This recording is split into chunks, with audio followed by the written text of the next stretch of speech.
It is official. President Obama has signed an executive order into action on Wednesday of this week to raise the minimum wage for federal contract workers by 2015. But the raise is nearly 40%. Is it too much, or does it make good economic sense? Let's have a look. U.S. President Barack Obama vowed to bypass a divided Congress and take action on his own to bolster America's middle class. Nobody who works full-time should ever have to raise a family in poverty.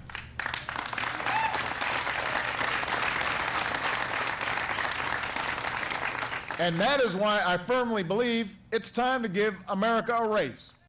On the other hand, some Republican lawmakers didn't have a favorable opinion over the proposed wage increase. This affects not one current contract.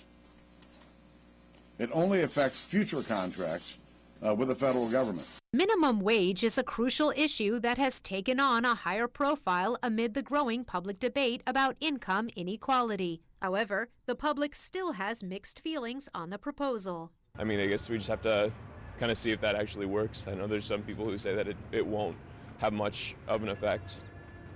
So yeah, I don't know, kind of a wait and see approach. A close friend of mine owns a restaurant in D.C., and that would force him to not only limit people's hours, which hurts the workers. It's too low. I mean, it's not a living wage. You can't survive on it. Not in this country, you can't. And we thank our panel for being here again on this very snowy day. Dee Dee came in all the way from Indiana and traveled today. Jackie drove several miles, and of course, Dr. Bart just went to his sunny studio in Florida. He went down to see us in Florida. I feel sorry for you, Dr. Bart. All right, well, you're warming our hearts by just being here with us, but we do want to ask a couple questions about this. Just in terms, I'm pretty sure I know where Jackie and Dee Dee stand on this, but Dr. Bart, what do you feel about this 40% raise? Well, I think the psychology of this whole issue is really not that complicated.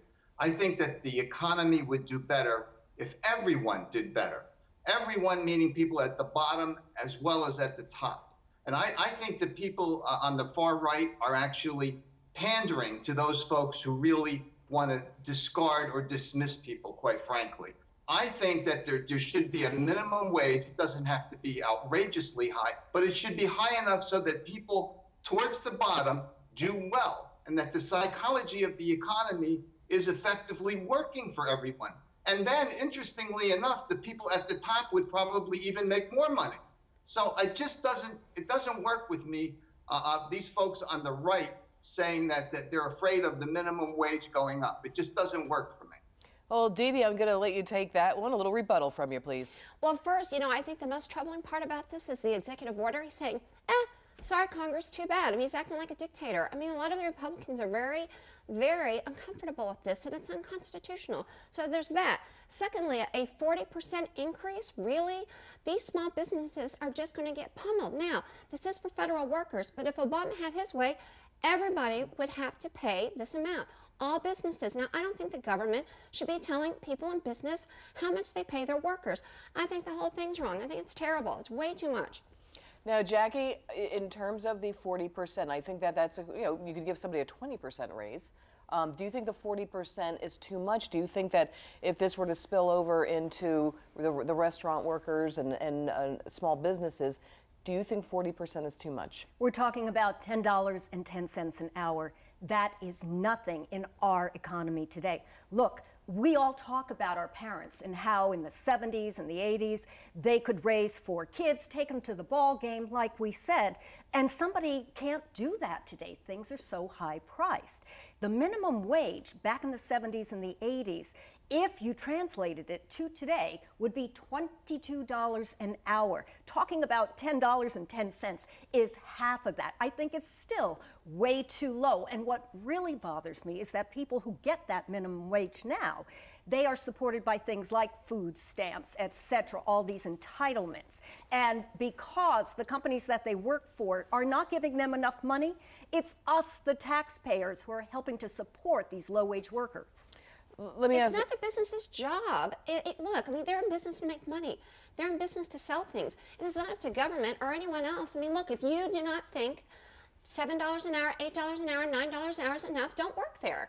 I mean, this is the American way. I think it's ridiculous and getting It would be to be a easy if- slippery slope when the government tells these businesses what they have to do. But if it gets to that. It would be easy if they had a choice to get another job. Of course they have a choice. They simply don't. Yes, of course they do. Everyone has a choice. That's the most simplistic way to look at it. It's possible. It's not real. Well, let me ask another question to Dee Dee's point on this one. Is Obama going a little too far on this? Let's check in first with Dr. Bart down in Florida. I really don't think so. I think the president has it exactly right. I mean, businesses are in business to make money. We know that, okay? That's the American way. I'm with Dee Dee on that. Except that we're a country and we have an economy. The economy needs to work, and it needs to work for everyone. As I said before, those towards the bottom need to be prosperous, paying taxes, being successful. So this is not a lot of money for those folks at the bottom. And the more they make and the more they pay taxes and the less they're on welfare or food stamps, the better it is for everybody. And some folks on the right just don't want to accept that. Jackie? Well, you know, who's making the money now? You know, how much does the Walton family need to make? They're the richest family. That's not a small business. They're the richest family in the world. You know, they can afford to pay their workers more, and there are other big box stores who set that example. What about the small worker, What like a small business? about the small workers? If they do have a successful business and they want to keep loyal workers, they should pay them enough so that they feel they are that should be their earning decision, not the a government's. living wage. It should be their It's a decision. good- No, I understand that you don't like the government telling you what to do. At all. No, not at However, all. when we look at what humans do, we need to have laws to regulate it. Well, let's also talk about the fast food workers, because we've been covering that, and they, of course, were protesting. They wanted $15 an hour. They were almost going for 50% raises. Ridiculous. What about all the protests that we have seen with this Occupy Wall Street movement and the fast food workers? Do you think that we are going to see an increase there as well? Oh, yeah, look, the greatest threat to our democracy. No, do you think that this is going to spill over there as well? Yeah.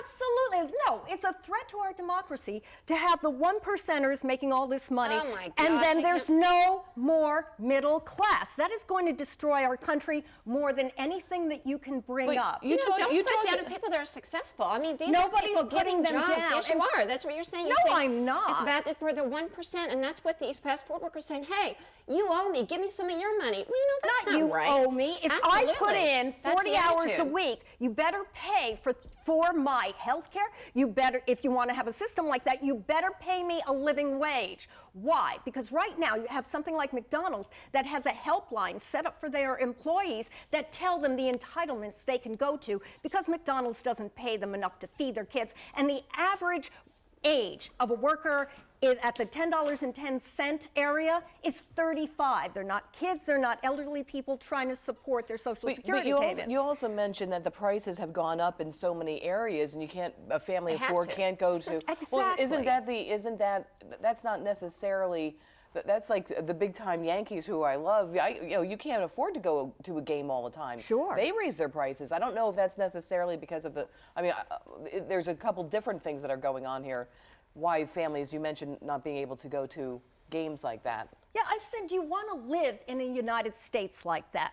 Where the I want to middle live in the United States where people work hard, they do well, they and make they a should lot of money. You're right, and they should be rewarded. Not only the top 1 or 2%, But Dee Dee, they're- the middle class. They're the ones that have earned it. That's why they're in And the middle 1%. class are not. The middle class workers are not working hard enough to earn a living wage. Some of them aren't. I mean, they're not earning a living wage because they're not getting paid enough. They're getting paid this minimum wage. That's not for businesses. We could continue that's not for the government to do. Businesses should be able to make money, and they provide jobs. Nobody's going against you on that. We're saying they're just not paying enough.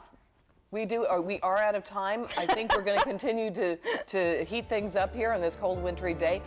This is a debate that's far from over. So thank you, ladies, for your insights. We have much more to come here on Fresh Outlook, including the lightning round. That's next.